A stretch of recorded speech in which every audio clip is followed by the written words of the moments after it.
Hey guys, and welcome back to my channel. I just want to say thank you guys for 10,000 subscribers. Finally hit that milestone. Feels amazing, awesome. Looking forward to YouTube stories. Maybe I will do that. Maybe I won't. But in the meantime, I wanted to do just a quick tutorial on how I make my face masks that we've been wearing.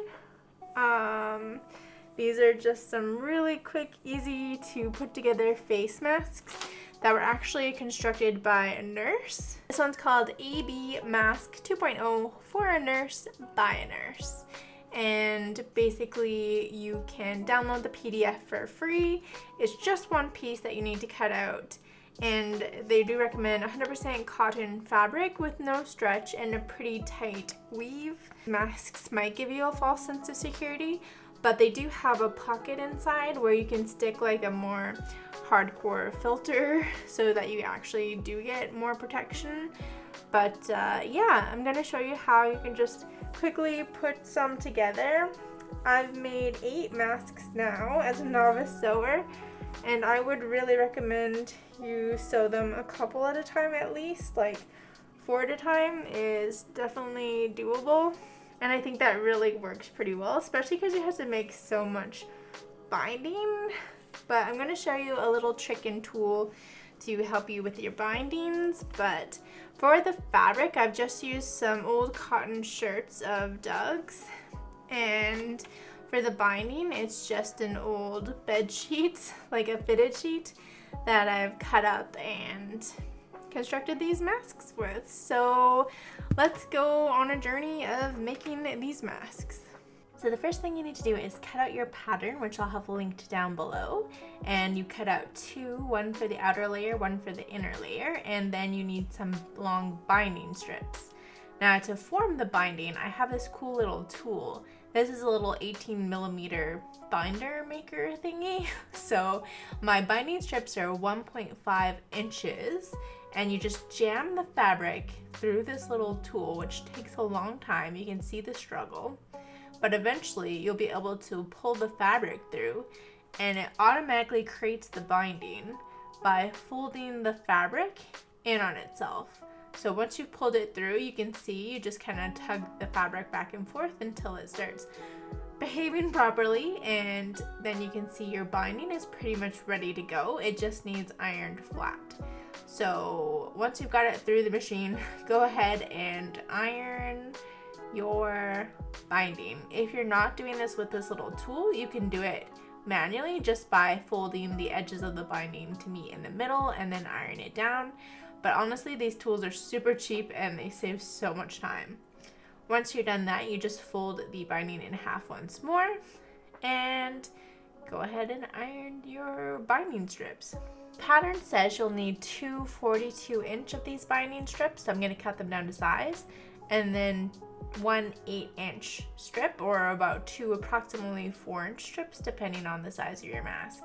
And they have updated the pattern a little bit to include like interfacing and stuff, but I'm doing the 2.0 version of this mask, so if you download the template, it might be a little bit updated, and they have some cool gifts to help you along as well.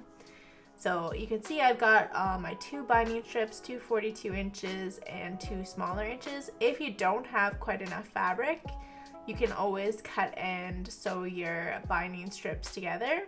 So that's what I've done here. I've just joined these binding strips together. I always do it backwards or inside out or whatever. So in this case, after cutting off the extra little seam allowance, I need to go ahead and manually reverse the binding on the little attachment side so that it's facing the right direction. So I'm just manually ironing them in the proper way, and then I have all of my supplies ready to go. It really doesn't take that many supplies, and it's a pleasant afternoon's activity to do. If you're new to sewing, this is totally something that can be done. So I've gone ahead and marked out all the marks for my pleats and for that bottom pocket, which is what you see I'm ironing up. I've discovered it's much easier to go ahead and sew up that little pocket underneath before you attach it together, rather than waiting till the masks are joined together.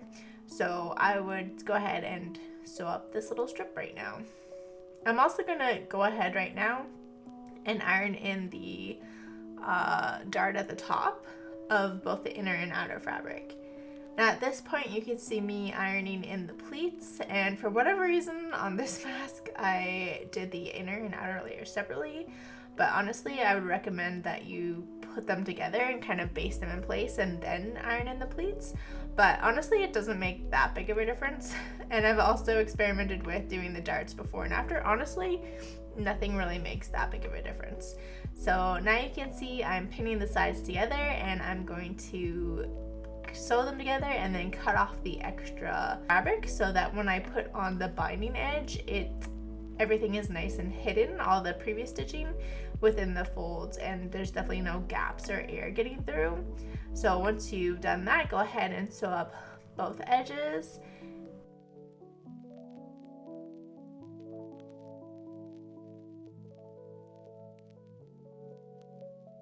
So you can see me doing here. I also have to make sure once I've sewed it on that there's no like missing fabric or anything. If you do miss a piece of the inner or outer fabric, just go ahead and rip out your stitches a little bit and then sew it all back together.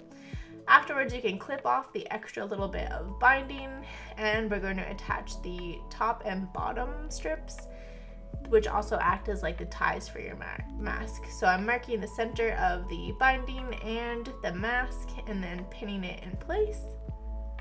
And not only are we going to be sewing the mask to the binding strip, but we're also going to be sewing the binding strip closed so that none of the raw edges actually come undone, which is what you can see me doing here.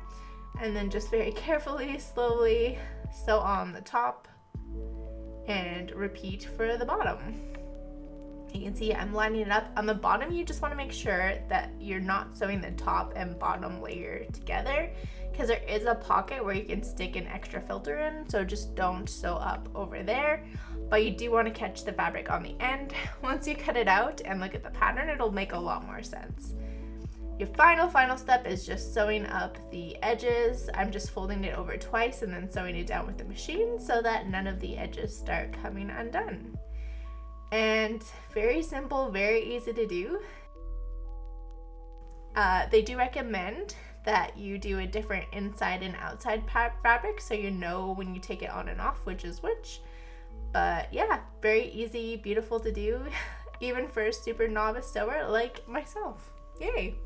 To prevent your glasses from fogging up, I read you should pull your mask up and your glasses down a little bit so the air is not like hitting the glass. I've had so results. I would definitely recommend like putting your hair up so that your ears aren't involved in holding your mask up. Just your hair does all the work.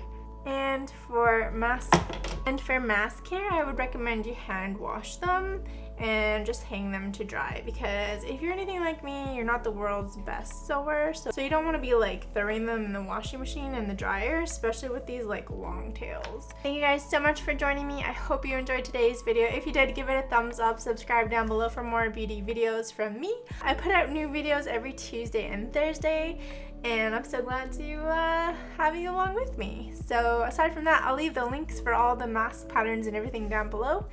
Huge shout out to my patrons who make these videos possible, and I'll see you later. Bye.